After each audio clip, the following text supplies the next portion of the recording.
Chers collègues, cher Jean-Marie Tarascon, le besoin croissant d'énergie de notre planète devient un enjeu vital et une priorité socio-économique de première importance. 3 éléments se conjuguent pour rendre particulièrement urgente la recherche dans ce domaine.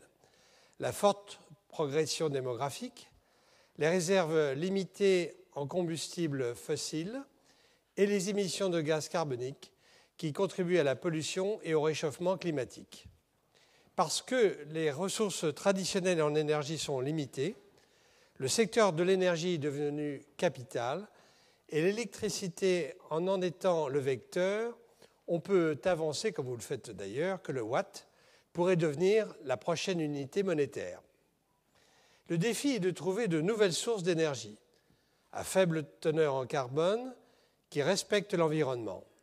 Or, actuellement, les énergies renouvelables, solaires, éoliennes, géothermiques, biomasse, ont des rendements de conversion en énergie électrique très faibles, bien loin de satisfaire les 28 térawatts dont notre planète aura bientôt besoin. Seule l'énergie solaire pourrait faire face à la demande, à la condition de développer des cellules photovoltaïques plus performantes et peu coûteuses. De plus, ces énergies sont intermittentes, le soleil ne brille pas à volonté, ce qui nécessite de les coupler à des systèmes de stockage afin de générer l'électricité sur demande. 2 grands problèmes se posent donc dès maintenant, la conversion de l'énergie et son stockage. Vous êtes un spécialiste mondialement reconnu de l'électrochimie du solide. Vous vous êtes particulièrement intéressé à la technologie à ion lithium qui envahit le marché de l'électronique portable et qui est fortement convoitée pour les applications véhicules électriques et réseaux. Ainsi, travaillez-vous sur le stockage de l'énergie dans des batteries et il faut concevoir autant de batteries qu'il y a d'usage pour elles.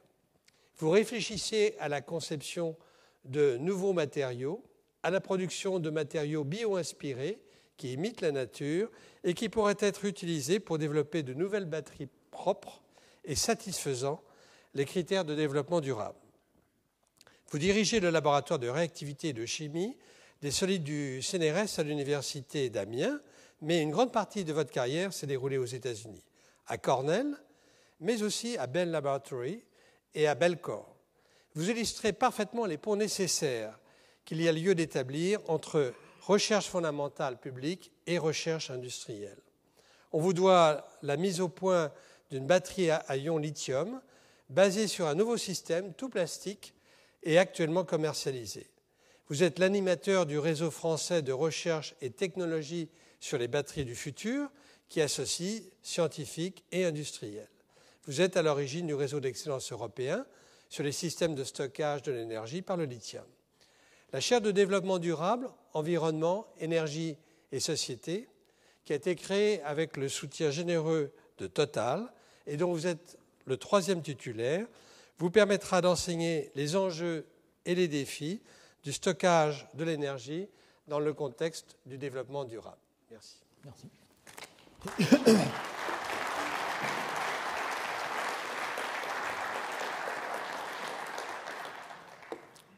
Monsieur l'administrateur, mes chers collègues, mesdames et messieurs, c'est avec beaucoup d'émotion et de fierté que je viens ce soir vous exposer ma leçon inaugurale intitulée « Enjeux et défis de son stockage électrochimique dans le cadre du développement durable ».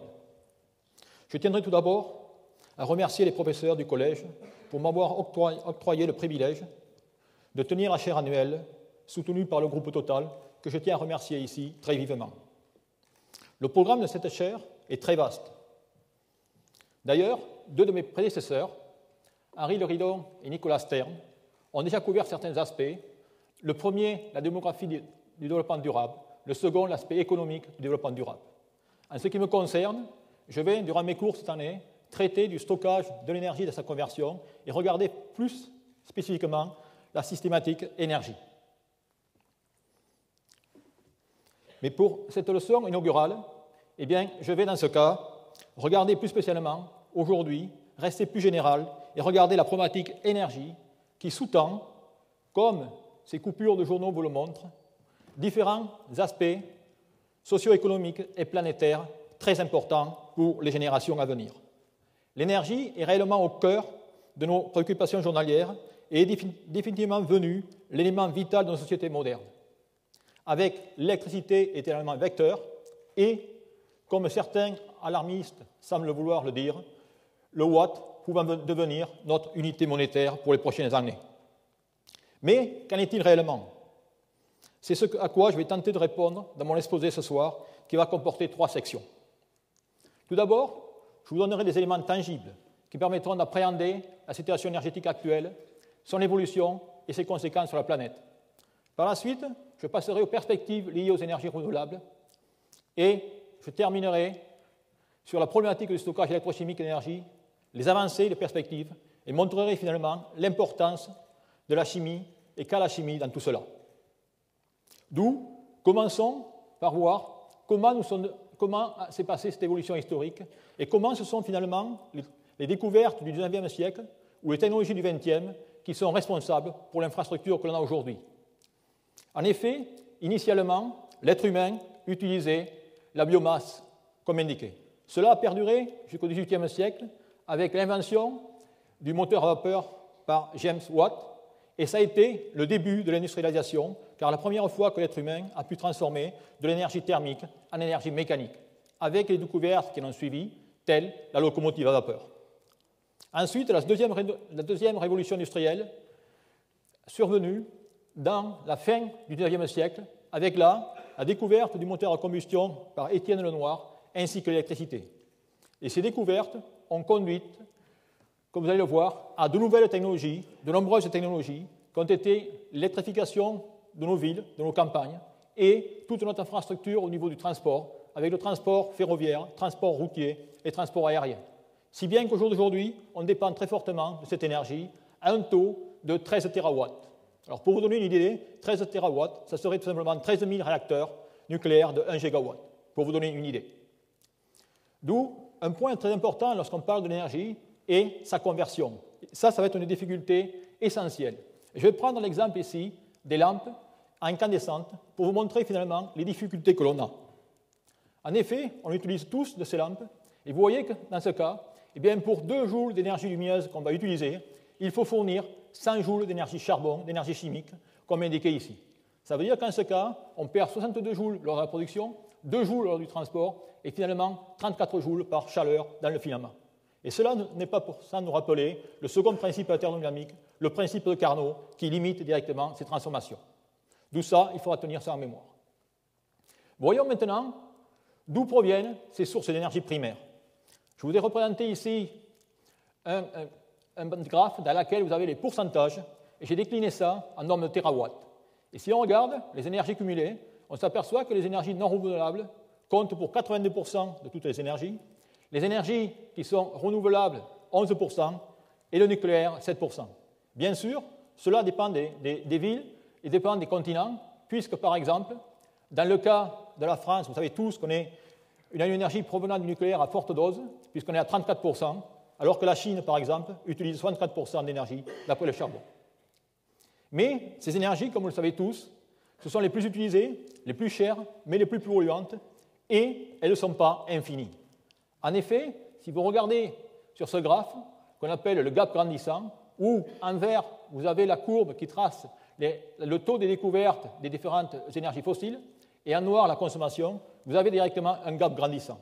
À partir de ces courbes, on peut, et des réserves avérées, on peut en déduire finalement pour combien d'années on a encore des énergies fossiles. Et on s'aperçoit qu'il nous reste pour 41 ans de pétrole, 62 ans de gaz, 230 ans de charbon. On peut argumenter sur la valeur ou la précision de ces mesures, mais il est un fait qu'en 2 siècles, eh bien, on aura presque consommé toute l'énergie que la planète aura mis des milliards d'années à produire. Et là aussi, ce qui est intéressant, c'est de voir que bien avant, eh bien, ces courbes avaient été déjà proposées. C'est là le cas d'un géophysicien américain par le nom de Keith Huber, qui avait, en 1956, déjà publié cette courbe pour déterminer la production de pétrole aux États-Unis. Et d'ailleurs, le pic de cette courbe a été référencé comme pic de Huber. D'où cela doit être pris en considération. Voyons maintenant comment on consomme ces énergies primaires. Et pour cela, eh bien, on a différencié 4 secteurs. Le secteur de l'industrie, qui est responsable pour 24% de consommation. On a le secteur urbanisation 42%, ce que j'ai mentionné, 11% de perdus par la distribution, et finalement il reste 23% d'énergie primaire qui sont utilisées pour le transport, et principalement ce sont des énergies, dans ce cas fossiles, c'est-à-dire le pétrole. Et lorsque vous utilisez un litre de pétrole, bien vous savez tous que vous avez une réaction de combustion qui va libérer, comme indiqué ici, 2,5 kg de CO2 et 1200 litres. Cela bien, va avoir des conséquences énormes sur le dégagement de CO2, puisque le transport, aujourd'hui, est responsable pour 30% des 26 gigatonnes de CO2 que l'on libère. Et la teneur atmosphérique augmente de 250 à 370 ppm. Maintenant, on peut regarder quel va être l'effet du CO2 sur le changement climatique. Il est indéniable que le CO2 a un effet, même qu'il y ait d'autres phénomènes, notamment du solaire, qui peuvent influencer. Et comme vous pouvez le voir ici, on a une augmentation de la température au cours de ces dernières décades. Et si on fait tout simplement la pente de cette droite, on peut prédire qu'il y aura 5 degrés C pour les 100 prochaines années. De la même façon, si on regarde une température, on peut regarder le niveau de la mer. Et le niveau de la mer n'est rien d'autre qu'un thermomètre dans lequel, si la température augmente, le niveau augmente. Et grâce à cela, eh bien, on voit qu'on peut également avoir dans les 5 prochaines années une augmentation de 30 cm. Mais là aussi, ce qui est intéressant, c'est qu'on a complètement négligé tous ces aspects, alors que des scientifiques, notamment Joseph Fourier, avaient, dans les années 1768-1830, déjà parlé de l'effet de serre. Et le chimiste suédois, Svante Arrhenius, avait même écrit un papier dans lequel il avait déterminé une formule pour savoir comment on pouvait calculer ce delta T, c'est-à-dire ce réchauffement. D'où maintenant, quelles sont les conséquences? Mais les conséquences, on les observe tous les jours. C'est-à-dire qu'il y a la fonte des glaciers, ça c'est un glacier qui se trouve dans les Basses-Alpes en Suisse, où on voit directement la différence entre 1977 et 2004. Il y a la acidification des océans, qui directement s'indique ici par le blanchiment des coraux. Et également, il y a l'archipel des Maldives, dans laquelle, dans ce cas, la capitale, Malé, s'est entourée d'un mur pour se préserver tout simplement des montées de l'océan. D'où voilà finalement où est-ce qu'on en est. Maintenant, où va-t-on? Quelle va être la situation dans le futur? Cette situation, eh bien, on va avoir une croissance démographique, comme indiqué ici. On va passer de 6,5 milliards à 9 milliards, et il y aura automatiquement une constance dans l'amélioration du niveau de vie. Et tout ça eh bien, va conduire à une augmentation supplémentaire de consommation d'énergie, si bien qu'on va passer de 13 terawatts puissance installée à 28 terawatts. En même temps, eh bien, il va y avoir également une augmentation de la mobilité, puisqu'il y aura 30% des voitures de plus par tranche de 10 ans, et cela s'ajoutera au gaz carbonique, au CO2, qui est généré par l'être humain. D'où, si on utilise une politique du laisser-faire, eh on passera de 370 ppm à 700 ppm. Et là, il y a de nouveaux modèles, de nouveau, on peut les voir conservatrices, on peut les voir alarmistes, mais dans tous les cas, il y aura une augmentation de 4 ou 5 degrés. D'où définitivement, comment enrayer cette pollution galopante? Je pense que l'équation est posée, c'est-à-dire qu'en ce cas, il faut satisfaire la démographie, il faut satisfaire notre niveau de vie, et il faut satisfaire la mobilité. Mais cela avec un taux de CO2 inférieur. Si l'équation est posée, il faut la résoudre. Pour la résoudre, il peut y avoir des solutions. Une solution très simple consiste tout simplement à proposer une situation hybride, c'est-à-dire à utiliser les moyens de transport d'antan, et c'est aujourd'hui. Je pense que vous êtes tous d'accord, on ne va pas faire ça. Par contre, il y a des solutions plus intéressantes qui peuvent se déduire du diagramme de stabilisation de Skoloff, dans lequel, vous pouvez voir ici, l'hypoténuse ou la pente indique l'augmentation de CO2 dans le cadre de la politique du laisser-faire. Et ce que l'on veut, bien sûr, c'est avoir les 15 terawatts, mais sans augmentation de CO2. D'où, comment faire cela? Il faut faire cela avec des énergies propres, d'où la première possibilité serait d'utiliser le nucléaire. Mais si on utilise le nucléaire, pour fournir les 14 terawatts, il faudrait que vous construisiez une centrale de 1 gigawatt tous les jours pendant 50 ans, sans parler des réserves en uranium. Ensuite, il y a une situation dans laquelle certaines ou certains prétendent que l'on peut capturer et séquestrer le CO2. Dans ce cas, il faudrait bien sûr installer plus de 10 000 aquifères, mais ce qui est important, que de nombreux gens utilisent cette capturation comme alibi pour pérenniser l'utilisation massive du carbone, ce qui est assez dramatique. Mais des solutions plus agréables sont les solutions qui proviennent des énergies propres, des énergies renouvelables, comme indiqué ici, l'énergie des océans, la biomasse, la géothermie, l'hydraulique, l'éolien et le solaire. Avec une attention toute particulière pour le solaire, qui, vous devez savoir que le solaire délivre 10 000 fois l'énergie dont elle a besoin. D'où, vous allez me dire, pourquoi pas l'utiliser? La difficulté, je reviens une fois de plus, c'est de capturer cette énergie et la convertir. Et là, il y a beaucoup de stratégies, dont 3 stratégies principales, dans lesquelles essayer de faire un vecteur pour l'utilisation de cette énergie solaire. Il y a le vecteur électricité, qui peut se faire par les cellules photovoltaïques. Il y a le vecteur hydrogène, par des cellules de photoélectrolyse, dans lequel, dans ce cas, on va utiliser une jonction semi-conductrice PN que l'on va tout simplement insérer dans un liquide et former de l'hydrogène et de l'oxygène. Et il y a, bien sûr, le domaine de la photosynthèse, où l'on va, à partir de CO2 et H2O, le transformer par absorption et générer de l'O2, de l'oxygène, plus des sucres, c'est-à-dire des biocarburants. La problématique avec tout ça, c'est que les rendements sont relativement faibles, 0,3% dans le cas des biocarburants, 6% dans le cas de l'hydrogène, et des valeurs nettement plus encourageantes dans le cas du photovoltaïque, que je vais couvrir très brièvement par la suite. En effet, dans le cas du photovoltaïque, il y a de nouvelles générations de cellules. Il y a les cellules silicium cristallin et les cellules couches minces, qui sont des silicium polycristallins amorphes ou des tellures de cadmium. Et dans ce cas, le principe est relativement simple. C'est tout simplement l'absorption d'un photon sur un semi-conducteur pour créer une paire électron-trou. Cette paire électron-trou va être séparée à la jonction PN pour conduire l'électricité. Et, opposé à cela, si je peux dire l'aspiration photosynthétique, il y a les cellules à colorant, les cellules de Grätzel, dans lesquelles, dans ce cas, on va tout simplement utiliser comme absorbant un pigment coloré de la même façon que lors de la photosynthèse. Et dans ce cas, il va y avoir tout simplement une création d'une paire électron-trou avec l'électron qui va aller dans la bande de conduction et le trou qui va directement réagir avec l'électrolyte et fermer le circuit. D'où tout cela marche, mais là, une fois de plus, vous voyez, les rendements sont relativement faibles, 10% ou 8%. D'où un des Graals, si je peux dire, des cellules photovoltaïques et leur coût. En effet, le coût de l'électricité photovoltaïque aujourd'hui, vous pouvez le voir, il est de 25 à 50 centimes d'euros, c'est-à-dire un facteur 4 ou 5 plus cher que l'électricité provenant du nucléaire ou d'autres sources. Cependant, il y a une lumière d'espoir, puisque les experts dans le domaine s'accordent tous à dire que, dû au fait qu'il y a de nouvelles technologies qui arrivent, notamment des technologies peu coûteuses, qui sont les cellules colorants ou les cellules organiques, et également grâce à l'amélioration des rendements, il se peut que dans 20 ou 30 ans, on puisse, comme on peut le voir ici, devenir compétitif avec le prix du nucléaire. Mais hélas, il y a encore un autre aspect avec ces cellules photovoltaïques, c'est l'intermittence ou la fluctuation. En effet, comme l'a dit M. l'administrateur, le soleil ne brille pas tous les jours, et là aussi, il y a des fluctuations. Vous avez ici la puissance de crête d'un panneau solaire en fonction de son utilisation, et la même chose se produit dans le cas des éoliennes ou d'un parc d'éoliennes, où vous avez ici la variation de la puissance de sortie collectée sur un mois, et vous voyez la disparité des résultats.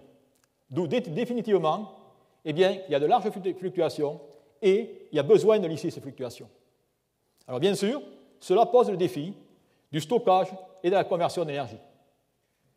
Il faut définitivement inventer de nouvelles technologies de stockage. Pourquoi? Pour mieux gérer les ressources en énergie renouvelable dont je viens de vous parler, mais également pour favoriser le développement du véhicule électrique. Et lorsqu'on regarde ces deux applications, il faut considérer qu'on est en train de parler de deux échelles différentes. Dans le cas des énergies renouvelables, on parle des applications réseau, des applications grille, qui sont de l'ordre du mégawatt, alors que l'on parle du kilowatt dans le cas du véhicule électrique. Mais dans ces deux applications, on veut tout simplement stocker l'énergie et la restituer sous la forme d'électricité. Et le meilleur moyen pour faire ça, c'est tout simplement de convertir de l'énergie chimique en énergie électrique. Pourquoi? Parce que ces deux chimies partagent en commun l'électron, qui est le courant transporteur. Et si on fait ça, on a ces systèmes chimiques d'électricité, et ça va conduire tout simplement au dispositif ou électrochimique que vous connaissez très bien, que sont les batteries. Et on arrive alors à l'association batterie-véhicule électrique. Mais là aussi, cette situation n'est pas nouvelle. En effet, si on regarde ce qui s'est passé bien auparavant, et on s'aperçoit que la première voiture électrique date de 1899. C'était la Jamais Contente qui, équipée de batteries au plomb, avait franchi la vitesse de 109 km/h et avait une autonomie de 80 km. Il est intéressant de constater qu'aux USA, en 1900, il y avait 1500 voitures électriques pour 1000 voitures thermiques. Par la suite, la situation a changé, où, avant la Première Guerre mondiale, il n'y avait plus que 30% des voitures électriques. Pourquoi cela? Il y a deux raisons.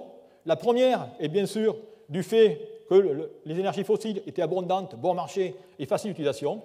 Mais la deuxième est que les systèmes électrochimiques sont toujours défaillants pour produire directement ce que l'on veut, c'est-à-dire essayer d'avoir le cahier de charge que demandent les moteurs thermiques. Et pour vous montrer cela, je vais utiliser le diagramme qui nous est tous familier, du moins dans ce domaine, qui est ce diagramme de Ragone, dans lequel on va simplement tracer l'énergie spécifique en wattheures par kilogramme, avec, de l'autre côté, la puissance spécifique. Donc pour ceux qui utilisent une voiture, ça veut dire que cette abscisse va être l'accélération ou la charge, et ici, ça sera l'autonomie, la longueur de distance. Et sur ce graphique, j'y mets les moteurs thermiques. Et maintenant, je vais faire venir les différents systèmes électrochimiques que l'on a. Le premier que l'on a est un système électrochimique qui va donner beaucoup de puissance, mais peu de capacité. Il s'agit des supercondensateurs, qui travaillent sur le principe à double couche, dans lequel ça va tout simplement dépendre de l'aptitude des électrodes à pouvoir absorber ou relarguer des ions. La deuxième, qui va se trouver complètement à l'opposé, va être les piles à combustible, qui ont une très grande autonomie, mais une faible puissance. Et là, il y a bien sûr tout un grand panoplie de piles à combustible, travaillant dont le dénominateur commun peut se résumer à l'électrolyse inverse de l'eau. Et ensuite, entre les deux, vont venir se placer les batteries qui allient une meilleure capacité avec une meilleure puissance, comme indiqué ici. Mais cependant, ces batteries, comme vous pouvez le voir, n'ont pas encore fermé le gap avec ce qu'on a besoin pour remplacer les moteurs thermiques. D'où, à partir de maintenant, je vais m'intéresser sur cet aspect de batterie et je vais vous démontrer ce que c'est et comment ça marche. Alors pour cela, je vais tout d'abord remonter comment les batteries, ou plutôt les piles, ont été découvertes, ou finalement l'électricité. Et pour ce faire, je vais remonter dans les années 1781, et comme c'est souvent le cas en recherche, où c'est une expérience ou une mauvaise interprétation qui va conduire directement à un développement. En effet, à cette époque, Louis Galvani, par mettant en contact un muscle de grenouille avec deux métaux différents, s'est aperçu que le muscle de grenouille se contractait. Qu'est-ce qu'il a publié? La grenouille produit l'électricité. Bien sûr, cela ne faisait pas plaisir à tous les scientifiques de l'époque, et Alexandre Volta refit la même expérience, trouva le même résultat, mais il postula que c'était, dans ce cas, la concordance heureuse de deux métaux différents qui baignaient dans le liquide musculaire qui était responsable pour cette électricité. Le dire était bien beau, mais il fallait le faire. Et pour le faire, il a créé la première pile Volta, qui est indiquée ici, et qui est très célèbre pour cela. Depuis, de nombreuses recherches sont effectuées, et bien sûr, de nombreux systèmes ont apparu. Je ne vous rapporterai ici que les systèmes commerciaux que vous connaissez certainement tous. En effet, la batterie au plomb, qui vous est fortement familier, la batterie nickel-cadmium, la batterie lithium-métal, nickel-métal-hydrure, et toutes les technologies à ion lithium. Pourquoi toutes ces technologies lithium ou à ion lithium? Eh bien, on peut le voir très bien ici. Si on trace l'énergie volumique en fonction de l'énergie massique, avec toutes ces technologies, eh bien, on s'aperçoit effectivement que c'est les technologies lithium-ion qui sont les plus performantes. D'où, pourquoi le lithium? Eh bien, le lithium, vous le connaissez tous, c'est l'élément dans le tableau périodique qui se trouve simplement à gauche, en haut au coin. C'est le plus léger des métaux, et dans ce cas, c'est le plus électropositif. Ça veut dire qu'on pourra directement lui retirer des électrons facilement. Et grâce à cela, il va directement conduire à des potentiels importants et à des densités d'énergie importantes. Et plus particulièrement maintenant, on va s'intéresser à la technologie lithium-ion, celle que vous avez tous dans vos portables aujourd'hui. Cette technologie lithium-ion est indiquée ici. Comme tout accumulateur électrochimique, elle comprend deux électrodes et un électrolyte. Ces deux électrodes ont la spécificité d'être des matériaux d'intercalation. Les matériaux d'intercalation, ce n'est rien d'autre, finalement, que des matériaux dont la structure est ouverte et dans laquelle les ions vont pouvoir être absorbés et relargués très rapidement. Et il va se produire des réactions redox. Et lorsque ces réactions redox vont se produire en tandem, eh bien, dans ce cas, vous allez avoir les fameuses courbes électrochimiques dans lesquelles vous avez la tension de la sortie en fonction de la masse molaire ou de la capacité. Et la seule formule qu'on a en électrochimie, c'est la suivante, où on définit la capacité par cette simple relation qui est delta X sur M. Delta X, pour simplifier, c'est le nombre de trous que vous avez dans ce matériau et M sur sa masse molaire. D'où vous avez tous compris la règle du jeu. Il s'agit directement d'augmenter delta X et de diminuer M pour faire cela. Mais hélas, ce n'est pas si simple, puisque malgré qu'il n'y ait que 3 électrodes ou 3 composants, un système électrochimique est relativement complexe. En effet, je vous trace ici ce système électrochimique dans lequel j'ai remis l'électrolyte et je vais vous mentionner les différentes difficultés que l'on rencontre. La première se situe au niveau des électrodes. Vous voyez ici, une électrode n'est pas un seul composant, mais un mélange de composants dans lequel il y a un liant, un conducteur et autres. Et de plus, ce qui est important, c'est que lorsque vous allez cycler votre accumulateur, eh bien cette électrode elle va vivre, elle va respirer. Vous allez avoir des changements de volume. D'où il faudra contrôler tout ça. Ensuite, vous avez l'électrolyte. Et comme on le verra, il peut être liquide, il peut être plastique, il peut être solide, et ainsi de suite. Et finalement, le cauchemar de tous les systèmes électrochimiques, quels qu'ils soient, ce sont les interfaces. Et elles sont au nombre de 4, entre le collecteur de courant, le matériau d'électrode, et l'électrolyte. Et ça va être une difficulté.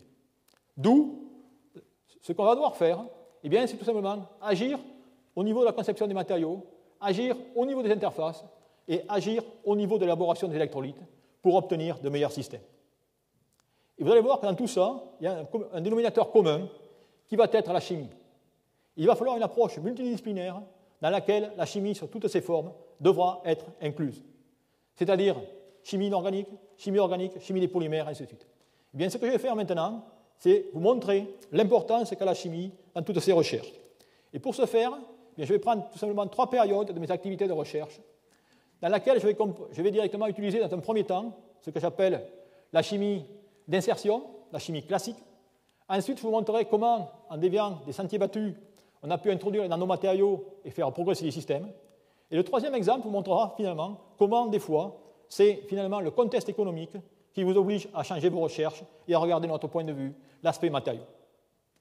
Dans chacun des cas, eh bien, je définirai systématiquement le pourquoi de l'étude et finalement la recherche fondamentale qui a conduit à nos avancées. Je commencerai donc par le système lithium Mn2O4. Ce système, pourquoi travailler sur celui-ci? On remonte ici dans les années 1995 où le matériau qui était utilisé était le LiCO2. Ce matériau a certains avantages, mais cependant il est coûteux et a d'autres difficultés. D'où on voulait utiliser cette structure spinel qui est lithium Mn2O4, structure ouverte, comme j'ai déjà dit, pour un matériau d'intercalation, et composé qui est non nocif, et comme vous pouvez voir ici, qui a une tension plus élevée que ces autres composés. Ça va être les bonnes nouvelles ou les mauvaises nouvelles. Mais si on essaie de faire fonctionner cela, bien on s'aperçoit que les performances sont médiocres. En effet, ce que vous regardez ici, c'est le couple transversal de l'accumulateur avant de cycler et après cyclage. Et on fait une cartographie, c'est-à-dire directement qu'on va voir où sont les ions et comment ils bougent. Et vous voyez ici que vous avez un déplacement en bleu des ions manganèse de la positive vers la négative. Ça veut dire qu'il y a une dissolution. Ça veut dire qu'il y a une incompatibilité entre le matériau d'électrode et l'électrolyte. D'où par conséquent, il faut résoudre ce problème. Pour le résoudre, eh bien, on va directement agir à 2 niveaux. Au niveau de l'électrolyte, comme indiqué ici, puisqu'on a changé directement de système, rappelez-vous que l'électrolyte, ça va être le pont entre l'électrode positive et l'électrode négative, c'est-à-dire un comportement très oxydant et un comportement très réducteur. D'où il faut une très large gamme de potentiel. Et si on utilise les matériaux qui étaient jusque-là, eh bien, on s'aperçoit qu'on a cette augmentation très forte du courant qui est bien connue chez nous par le mur de décomposition de l'électrolyte. D'où il fallait dessiner notre électrolyte. Et cela, eh bien, on a pu le faire à partir de calculs théoriques, des considérations de polarisation, de nombre de donneurs, de pouvoir de solvatation. Et on est arrivé à cette composition qui consiste à utiliser des carbonates acycliques ou cycliques avec, dans ce cas, un sel de lithium qui est un hexafluorure de phosphate. Et grâce à cela, comme vous pouvez voir ici, on a pu obtenir des courbes qui étaient très performantes avec très peu d'oxydation. C'est-à-dire que grâce à ce nouvel électrolyte, qui est vendu mondialement à l'heure actuelle, eh bien, on a pu ouvrir tout ce domaine potentiel, ce qui nous a permis de découvrir de nouveaux matériaux et surtout d'optimiser notre matériau de départ qui était lithium Mn2O4. En effet, comme vous pouvez voir ici, lorsqu'on peut aller au potentiel, eh bien, on s'aperçoit qu'il y a d'autres structures dans cette courbe électrochimique. Ça veut dire qu'en ce cas, eh bien, il faut regarder maintenant, d'un point de vue structural, ce matériau, qui est une structure spinelle, et que nous savons tous, qui est très propice à des problèmes de non-stoichiométrie, et ainsi de suite. Et ce qui se passe ici, eh bien, c'est qu'on a une transition structurale à une concentration spécifique de manganèse plus 3, c'est-à-dire que dans ce cas, on a des distorsions non isotropes dans l'octaèdre, ce qui fait que l'électrode eh bien, va changer de volume de façon très importante. Et si on veut faire ça sur un grand nombre de cycles, eh bien, ça ne va pas tenir en cyclage. D'où il faut arrêter cela. Pour arrêter cela, c'est un problème purement de chimie du solide, il faut pouvoir ajuster le rapport manganèse plus 3 sur manganèse plus 4. Et bien cela, on va le faire en jouant sur la non-stoichiométrie des matériaux. Et on va jouer tout d'abord sur des substitutions dans le site octaédrique du manganèse, où dans ce cas, on va augmenter la concentration en manganèse plus 4, d'où on ne se rapprochera jamais de cette transition. Ou alors, on va faire une double substitution sur le site cationique et sur le site anionique. Et si on fait cela, bien on s'aperçoit qu'on peut produire des systèmes qui ont une stabilité très importante, comme indiqué ici. Et bien, tous ces travaux, c'est ce qui a conduit directement au développement de la technologie lithium M2O4 carbone que certains industriels utilisent aujourd'hui pour le véhicule électrique. Mais à l'époque, eh bien, ce qui était important, c'était aussi de voir comment on pouvait changer la configuration de ces systèmes. Changer la configuration, c'est-à-dire pour de nombreuses applications, il y avait une grande demande de passer de cellules cylindriques, prismatiques, à des cellules flexibles. Et là aussi, beaucoup de scientifiques avaient essayé de s'attaquer à ce problème. Et bien sûr, sans succès, les recherches avaient été totalement infructueuses. Pourquoi? Parce que l'approche prise était indiquée ici. Ils utilisaient tout simplement un sel de lithium qui, rappelez-vous, réagit fortement à l'air, d'où on est obligé de travailler dans des atmosphères anhydres, et également des solvants ou des plastifiants qui étaient le carbonate d'éthylène. Lorsqu'ils faisaient ce genre de manip, ils obtenaient des films qui étaient des films gluants, qu'ils étaient obligés de réticuler par des méthodes physiques pour avoir un peu de solidité. Eh bien, le problème là était de trouver tout simplement une autre membrane polymérique et des procédés qui soient faisables à l'air. C'est ce que nous avons fait, et pour cela, avec mon collègue Paul Warren de Belcore, où on a tout simplement décidé ou synthétisé d'autres polymères, et utilisé ce bloc polymère PVDF-HFP comme indiqué ici. Et la clé dans le procédé a été aussi d'utiliser un plastifiant qui ne contenait pas de lithium, et en l'occurrence des butylphtalate, qui est dans tous les plastiques à l'heure actuelle. Et grâce à cela, on a ajouté ensuite de la silice pour augmenter les teneurs mécaniques ou la mécanicité de l'électrode, et on a pu obtenir des films plastiques qui pouvaient être manipulés très facilement. Et maintenant, de ces films plastiques, eh bien, on peut, par des procédés relativement simples, c'est-à-dire, vous voyez le film plastique, on va tout simplement retirer le plastifiant en le trempant dans l'éther. Après cela, on va obtenir une membrane poreuse. Vous voyez appartenir maintenant une membrane poreuse, surtout avec la silice qui apparaît. Et ensuite, eh bien, on peut faire tout ça à l'air. Et ce n'est qu'à la dernière étape dans laquelle maintenant, on va utiliser notre électrolyte comme plastifiant pour obtenir finalement cette film électrolyte avec sa membrane conductrice. Et la clé dans tout ce procédé eh bien, a été la mise au point d'une chimie de polymère dans laquelle on a utilisé cette matrice PVDF-HFP et sur laquelle on a changé le rapport de ces deux composants.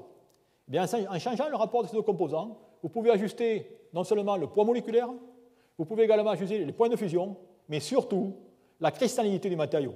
Et ça, c'est très important, parce que si vous changez la cristallinité du matériau, vous avez les zones cristallines ici qui vont garder les propriétés mécaniques, et les zones amorphes qui vont, dans ce cas, absorber tout l'électrolyte.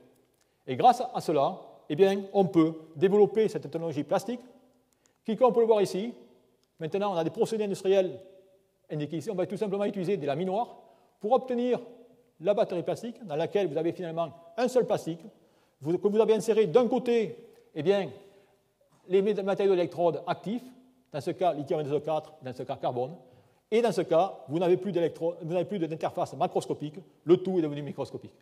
Et on fait cela, on obtient ces feuillets, ces batteries plastiques, qui sont flexibles et qui sont actuellement commercialisées. Donc voilà, si vous voulez, le premier exemple dans lequel une chimie des polymères, une chimie du solide, nous a permis tout simplement d'arriver à un système utilisable et commercial. Maintenant, eh bien, je vais passer aux deuxième partie de cet exposé, dans lequel je vais vous montrer que comment, des fois en science, il faut sortir des sentiers battus et défier les traditions pour avancer. Je vais tout simplement vous montrer l'apport des nanomatériaux dans le domaine de l'électrochimie. Pour ce faire, eh bien, voilà un peu les situations dans lesquelles on était, où, depuis 20 ans, on utilisait tout simplement les préposés de la chimie d'intercalation que nos ancêtres avaient tout simplement établis, c'est-à-dire qu'il nous fallait une conduction électronique élevée, une diffusion rapide et surtout de larges particules. Et bien sûr, lorsqu'on joue à un jeu, et si on met tant de conditions, il y a peu de gagnants. Les gagnants, il y avait 3 matériaux, les 3 que je vous ai mentionnés, lithium CO2, lithium NiO2, lithium SO4. Et il était impossible d'aller au-delà d'un électron par métal 3D. C'est-à-dire que la limite intrinsèque des batailles en lithium était déjà connue. D'où, c'est à ce moment-là que notre groupe, et bien sûr d'autres groupes dans le monde ensuite, ont décidé de dévier ou de challenger ces traditions et de regarder la possibilité d'utiliser des nanomatériaux. C'est-à-dire d'ajouter une 3e dimension à la composition et à la structure pour dessiner des matériaux plus efficaces. Alors la question que vous pouvez vous poser, est pourquoi a-t-il fallu tant de temps au domaine des batteries pour utiliser des nanomatériaux alors que c'est utilisé partout? Eh bien, la réponse à cela est un problème électrochimique dans lequel on a une compétition entre les réactions redox et les réactions de catalyse. Une réaction redox, vous avez tout le cœur de la particule qui travaille. Maintenant, il faut penser que chaque fois, à la surface, vous avez l'électrolyte. Et si vous êtes dans le domaine de stabilité d'électrolyte, tout est beau, tout se passe très bien. Maintenant, si on va à l'extérieur de ce domaine, eh bien, vous avez dans ce cas une interface, des réactions parasites qui se forment. Et là, vous comprenez tous que si je décroît la taille des particules, eh bien, ces réactions parasites, ou du moins la quantité, va augmenter. D'où, si on veut utiliser ces matériaux en dehors du domaine de stabilité électrochimique, il va falloir dans ce cas utiliser directement des enrobages. D'où les nanomatériaux, oui, si l'interface est maîtrisée. Et comment maîtriser cette interface? Eh bien, vous allez voir que dans ce cas, on peut utiliser ces matériaux de façon très efficace. Alors ici, je vous représente toujours une électrode qu'on peut assimiler finalement au cerveau qui est fait de neurones. Il faut que toutes ces parts soient connectées. Et vous savez ce que ça fait dans un cerveau si les neurones ne sont pas conservés. C'est exactement la même chose ici. S'il y a une dissociation, il y a un problème. Alors maintenant, ce qu'on voit, c'est que si on va à l'échelle nanométrique, vous avez la particule, et si je réduis mon rayon par un facteur 10, eh bien je vais tout simplement dans ce cas réduire mon temps de voyage de l'ion du cœur à la surface par un facteur 100. Ça veut dire qu'en ce cas, des matériaux qui sont pauvrement conducteurs de façon ionique vont pouvoir être utilisés. Mais à ce compte-là, il vous faut également des électrons. Pour avoir des électrons, on va mettre du carbone. Et vous voyez qu'en ce cas, si on a des matériaux qui sont pauvrement conducteurs électroniques, seules les parties éclairées vont travailler. D'où la raison pour laquelle eh bien, il va falloir, dans ce cas, mettre une couche mince, un enrobage de carbone. Et d'ailleurs, ça, c'est des travaux de Michel Armand, qui a été le premier à découvrir cela, où, dans ce cas, on va avoir tout simplement un éclairage complet de la particule. Ça veut dire qu'on va pouvoir utiliser ces matériaux pour ainsi. D'où la question maintenant, c'est que toute une chimie doit se développer pour créer ces matériaux. Eh bien, on va être obligé de créer des matériaux avec des particules cœur, coquille, comme indiqué ici, en mettant en œuvre toute une chimie de greffage, ou en mettant en œuvre la pyrolyse des sucres, ou toutes les méthodes de moule, ainsi de suite. Donc voilà ce que l'on peut faire.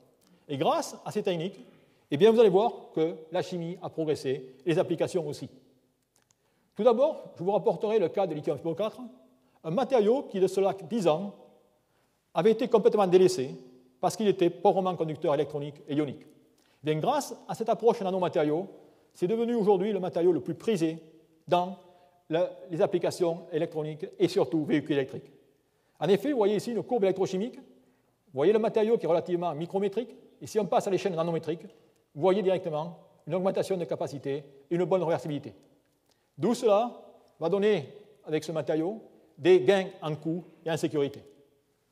Également, cela s'est appliqué aux matériaux d'électronégatifs, où là aussi on connaissait des matériaux comme le silicium, qui pouvaient tout simplement insérer des quantités considérables de lithium, mais de façon irréversible, parce que dans ce cas, il y a eu une expansion du volume de 300%. D'où le passage à l'échelle nanométrique nous permet finalement d'utiliser ces nanomatériaux comme des élastiques, c'est-à-dire qu'en ce cas, on réduit les contraintes à l'échelle nanométrique, et par conséquent, on peut tout simplement avoir des changements de volume sans avoir des fractures de l'électrode. Et grâce à cela, eh bien, on peut obtenir tout simplement des gains en capacité, et c'est la technologie Nexelium qui a été mise sur le marché par Sony.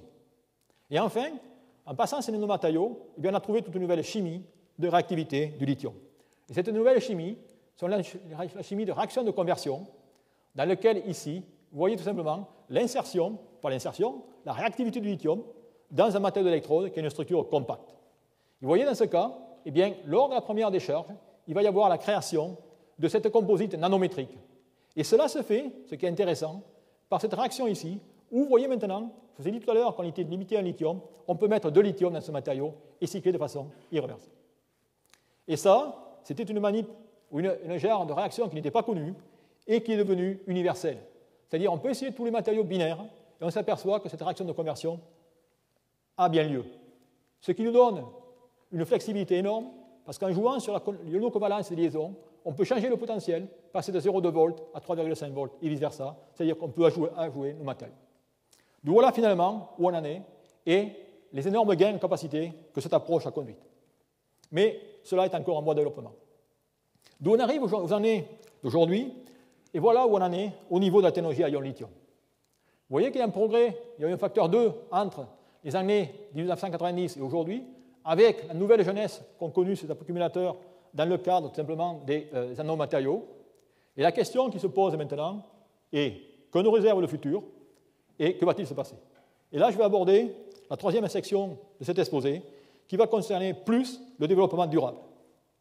Que faut-il à ces batteries pour qu'elles aillent dans les véhicules électriques? Eh bien, il y a toujours effectivement l'aspect sécurité, mais il y a également l'aspect coût.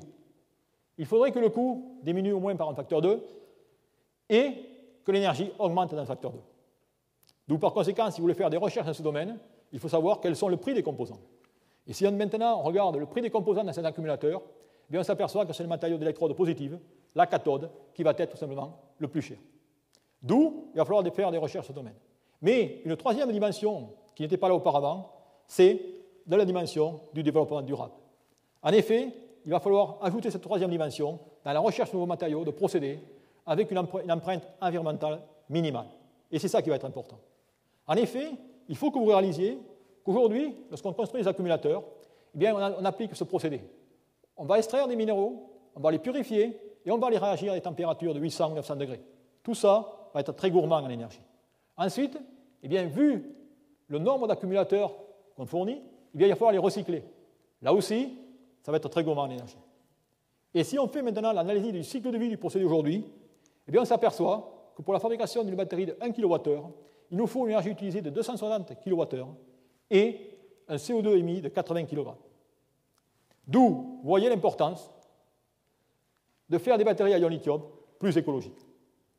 Et effectivement, c'est des recherches qu'on a entreprises et que je vais vous décrire maintenant. C'est-à-dire, on est après le cycle idéal. Voilà la situation idéale dans laquelle, eh bien, on pourrait avoir un matériau qui puisse se fabriquer à partir de la biomasse, comme indiqué ici. On pourrait extraire les molécules à température ambiante, préparer à température ambiante et recycler à température ambiante. Et dans ce cas, vous voyez directement que l'empreinte CO2 serait relativement faible. Ça, c'est le rêve. Comment faut-il y arriver? Eh bien, il y a plusieurs routes que l'on poursuit, qui vont être l'élaboration de matériaux non organiques via des procédés éco-efficaces, l'utilisation de matériaux organiques comme électrodes au lithium renouvelables, et finalement d'autres chimies. Et je vais un peu vous expliquer juste un aspect de ces recherches dans ce domaine. Vous allez voir que là aussi, la chimie est très diversifiée. On va tout simplement aller de la biochimie à la chimie organique et ainsi de suite. La première chose que je vais commencer va être le cas des matériaux inorganiques. Et je vais démontrer toutes nos approches dans le cas du fameux phosphate de fer. Qu'est-ce qu'on essaie de faire? Eh bien, on essaie tout simplement de se déplacer des hautes températures et de passer vers des basses températures, c'est-à-dire où on va économiser l'énergie par le fait de chauffer moins, et dans lequel on va pouvoir également économiser des atomes. D'où toutes les méthodes de synthèse sont en train d'évoluer vers des méthodes chimie de solution, avec les méthodes qui étaient bien connues, comme le procédé hydrothermal, dans lequel, dans ce cas, on va se servir de la pression, ou le procédé solvothermal, dans lequel, dans ce cas, on peut faire ça ballon ouvert. Mais ce que je vais insister aujourd'hui, c'est que lorsqu'on a fait cette démarche, eh bien, on a mis à jour deux autres méthodes de synthèse, ou du moins revivé deux autres méthodes de synthèse. L'une étant le procédé ionothermal, qui était beaucoup utilisé en chimie organique, mais qui était totalement ignoré dans notre domaine de chimie inorganique, et également l'approche biominérale, comme vous allez voir. La première chose a consisté à utiliser ces liquides ioniques. Que sont les liquides ioniques? Les liquides ioniques, ce ne sont rien d'autre que des sels formés de cations et d'anions organiques, mais qui, à la différence de votre sel de cuisine, qui est le chlorure de sodium, eh bien, sont liquides à température ambiante. Et ils ont l'avantage d'être stables jusqu'à 300 degrés, d'être ininflammables, d'être de bons solvants pour de nombreux sels et polymères, et également qui n'ont pas de tension de vapeur. Ce qui fait que maintenant, on n'aura plus besoin d'utiliser les systèmes d'autoclave, on pourra faire les réactions tout simplement dans des ballons ouverts. Et finalement, ce qui est intéressant, il y a une très grande chimie, une très grande richesse, puisque 15 000 liquides ioniques peuvent être fabriqués, et au jour d'aujourd'hui, 1000 ont été réalisés. Eh bien, là aussi, l'idée a été pourquoi on n'utilise pas ces liquides ioniques pour faire de la synthèse inorganique, puisqu'on peut travailler jusqu'à 300 ou 350 degrés, et de plus, ces liquides ioniques, puisque c'est la chimie organique, sont recyclables facilement avec des lavages avec dichlorométhane et ainsi de suite. Eh bien, on a fait ça, et on s'est aperçu que lorsqu'on a préparé les matériaux d'électrode, mais toutes les synthèses que l'on faisait à 700 ou 800 degrés, eh bien, aujourd'hui, on peut les faire à 200 degrés, c'est-à-dire qu'on a gagné 500 degrés C en température.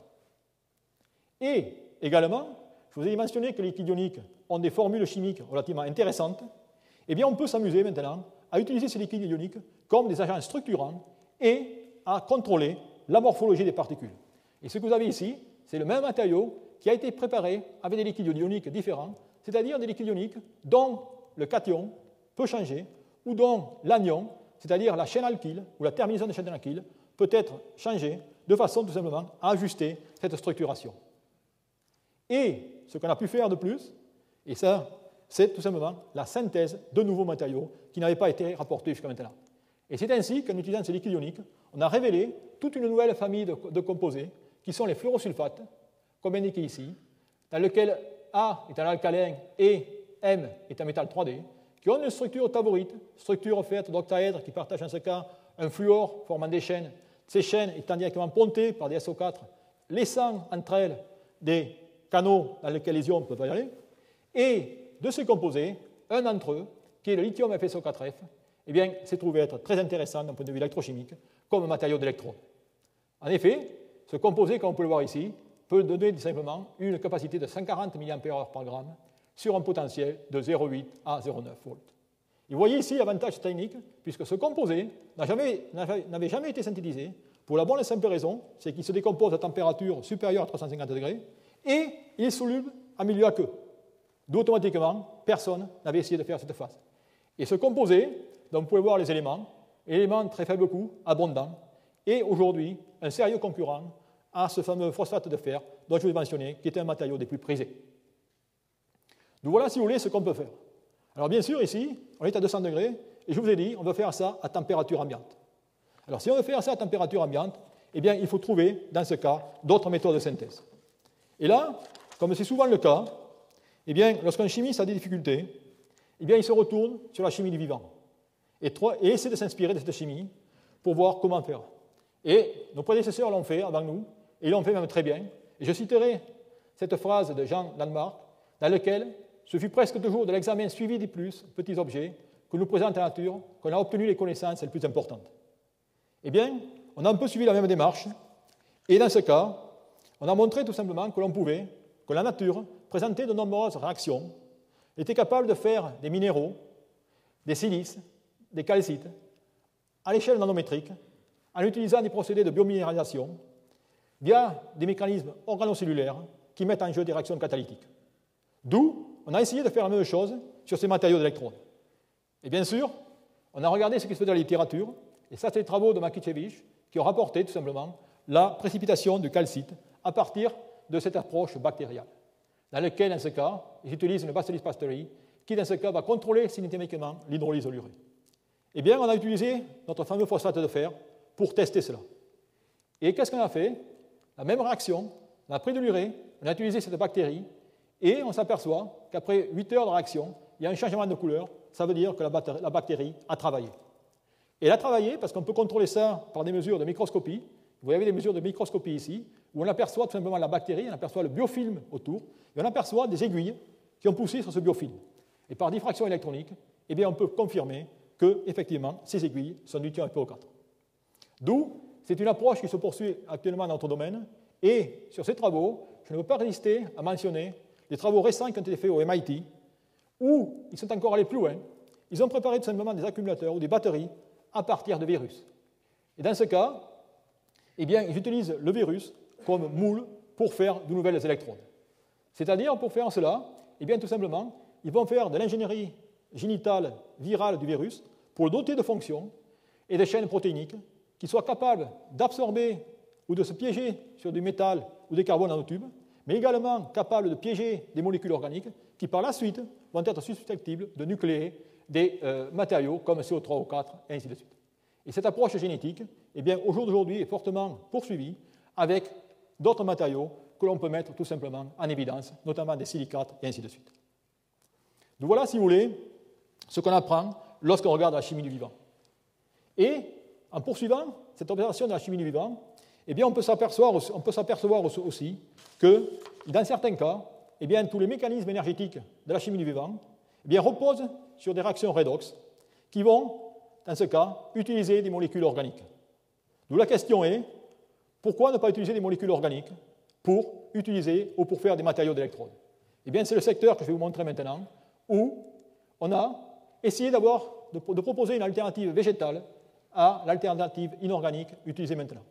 Tout ça, c'est des recherches faites avec mon collègue Philippe Oiseau, sur lesquelles on a utilisé des matériaux de chimie organique, notamment des oxocarbones, comme vous avez indiqué ici, qui sont des monocycles, avec, dans ce cas, des groupements carbonyles, 4 groupements carbonyles, dans lesquels on a plusieurs monocycles, et ça, c'est une vieille chimie, c'est certainement la plus vieille chimie, puisque ce matériau a été le matériau le première fois synthétisé par l'être humain. Et on a regardé ces matériaux, qui, à notre surprise, n'avaient jamais été utilisés vis-à-vis du lithium. Et qu'est-ce qu'on s'aperçoit? Eh bien, qu'on s'aperçoit qu'il y a une réactivité électrochimique, avec notamment une réversibilité de 4 moles de lithium par unité formulaire. Ce qui fait qu'on a, dans ce cas, des matériaux d'électrode qui ont des énergies de 1100 Wh par kilo, 2 fois supérieures à ce qu'on avait fait avec lithium FeO4. Mais ce qu'il y a de très intéressant sur ce matériau, c'est sa façon de synthèse. En effet, ce matériau, il peut se préparer à partir de myo-inositol, et cette molécule organique, eh bien, est tout simplement une molécule organique naturelle qui se trouve tout simplement dans le dérivé qui est l'acide phytique, et cet acide phytique, eh bien, tout simplement constitue 8% en masse de jus de macération du maïs. C'est ce qui fait qu'aujourd'hui, eh bien, on est capable tout simplement de faire des matériaux d'électrode à partir de la biomasse, comme indiqué ici, et on peut remonter et avoir des matériaux qui vont se comporter de façon correcte d'un point de vue écologique. Alors, bien sûr, lorsqu'on a trouvé ces matériaux, ensuite la chimie est riche et on a essayé de trouver de nouvelles fonctions. Et comme on fait chaque fois en électrochimie, on va maintenant préparer de nouveaux matériaux et on va les classifier, comme vous pouvez voir ici, et en changeant les fonctions, vous avez des fonctions carbonyles, vous avez des fonctions hectares, ou des fonctions carboxyles, comme indiqué ici, eh bien on va tout simplement établir une panel potentielle. Et maintenant, lorsque vous voulez construire un accumulateur, eh bien, il va falloir tout simplement prendre les matériaux les plus oxydants et les matériaux les plus réducteurs. D'où vous allez tout simplement prendre un matériau le plus oxydant ici et le coupler avec un matériau le plus réducteur. Et si on fait ça, eh bien, on obtient la première batterie ion-lithium organique et éco-compatible, dont vous avez la performance ici.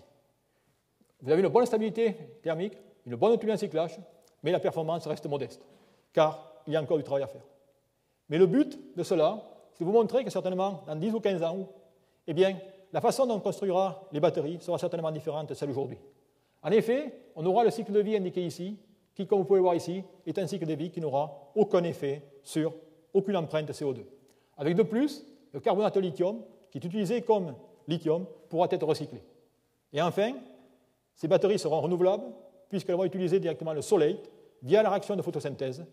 Et dans ce cas, vous savez tous que le soleil est abondant et il n'y aura aucun problème directement de ressources. Donc voilà, si vous voulez, ce qu'on peut faire avec ces systèmes. Mais cependant, comme je vous le disais, ces systèmes auront un bénéfice d'aspect écologique. Il ne faut pas s'entendre à tout simplement des performances mirobolantes avec de tels systèmes. D'où la dernière question pour finalement clôturer cette troisième partie, c'est est-ce que l'on peut faire finalement des systèmes écologiques à grande capacité ou à grande énergie densité, comme indiqué ici. C'est-à-dire qu'en ce cas, voilà tout simplement l'énergie d'un cas d'une litre d'essence comparée à celui d'une batterie, et on a encore un facteur 15. Donc voilà le gap que l'on a à parcourir. Alors, il y a des recherches actuelles vont s'intéresser tout simplement au système métallaire ou au système lithiumère. Alors, je ne mets pas lithiumère, puisque vous savez que l'air contient de l'oxygène et de l'azote, et le lithium réagit avec l'azote. D'où c'est la raison pour laquelle on parle de lithium-oxygène. Et si on fait cela, eh bien, on a un nouveau système, qui est le système LiO2, dans lequel la réaction se produit comme indiqué ici. Durant la décharge de la batterie, vous avez tout simplement une formation de lithium DO2. Et regardez ici, vous allez voir l'électrode qui se blanchit. C'est-à-dire que le lithium DO2 va aller tout simplement fermer les pores de cette électrode. Et cette électrode n'est rien d'autre qu'un tissu de carbone dans lequel on est allé déposer de l'oxyde de manganèse qui va jouer le rôle de catalyseur. Mais ce qui est important ici, c'est tout simplement pour de nouveau faire en sorte de vous montrer qu'on est toujours dans l'inspiration de la chimie du vivant et dans nos matériaux.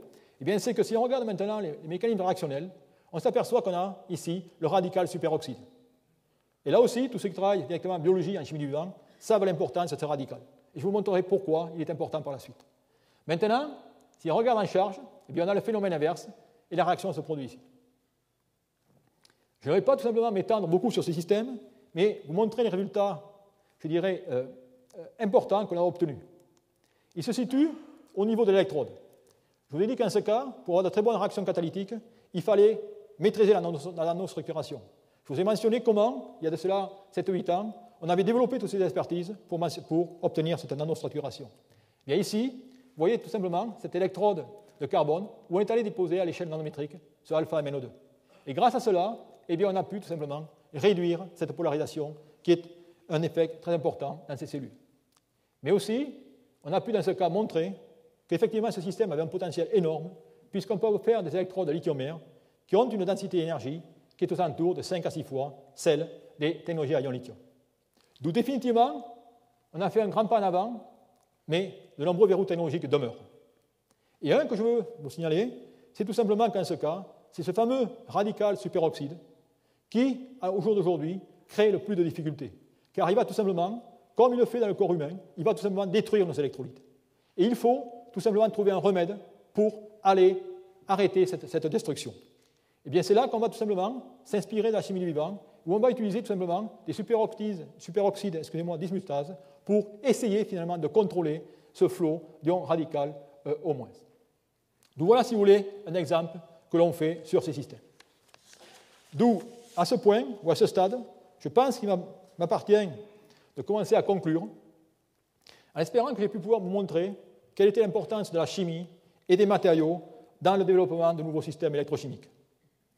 Définitivement, la technologie à ion lithium a fort avancé et elle peut aujourd'hui constituer une situation mid-terme, si je peux dire, dans le cas du véhicule électrique. En effet, les deux technologies dont je vous ai mentionné, lithium-manganèse ou lithium-PO4, sont aujourd'hui fortement utilisées dans tout ce qui est le développement du véhicule électrique.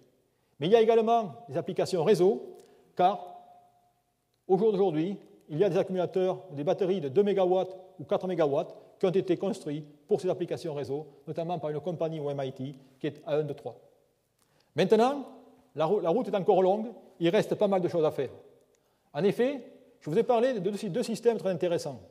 Le système cathode organique, d'un point de vue écologique, en vous disant que ce système n'apporterait pas des performances supérieures à ce qu'on a aujourd'hui, et le système lithium-air, qui peut apporter la rupture technologique dont on a tous besoin.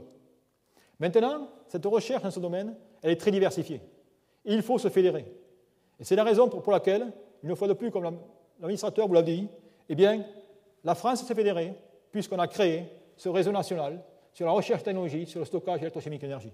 Le but, c'est de faire une recherche d'excellence, mais pas seulement dans la recherche d'excellence, c'est faire en sorte qu'on puisse avoir des produits et qu'il y ait un retour d'intérêt.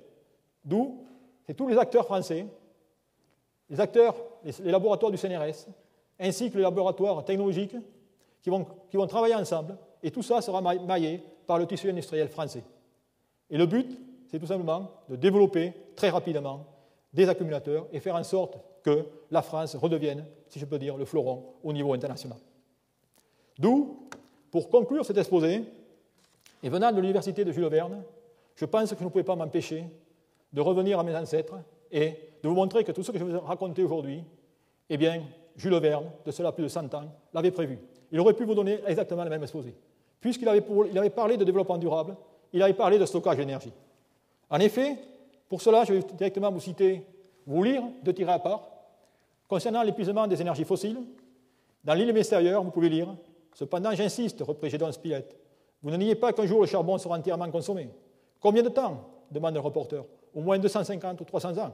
C'est rassurant pour nous, répondit Pencroff, mais inquiétant pour nos arrière-petits cousins. On ne pouvait pas mieux définir le développement durable. Maintenant, je vous ai mentionné le cas du sodium. Vous avez dû lire dans les journaux, les réserves en lithium s'épuisent. Voilà ce que Jules Verne a écrit dans Développement durable, pile au sodium. Dans Tiré à part du Nautilus, le sodium? Oui, monsieur, le sodium seul se consomme et la mer me le fournit elle-même. Je vous dirai en outre que les piles au sodium doivent être considérées comme les plus énergiques. Je pense qu'il vaut mieux s'arrêter de travailler. D'où, j'arrêterai là, et en remerciant, bien sûr, tous mes collègues de Bellecor, Telcordia maintenant, mes collègues de l'RCS, les membres d'Alistor, toutes les institutions françaises, pour avoir, bien sûr, supporté tous ces travaux, et bien sûr, tous les brillants et talentueux chercheurs que j'ai eu le privilège de côtoyer durant mon séjour aux États-Unis et qui m'ont accueilli fortement lorsque je suis revenu en France. Et bien sûr, je vous remercie à vous tous pour m'avoir accepté ici.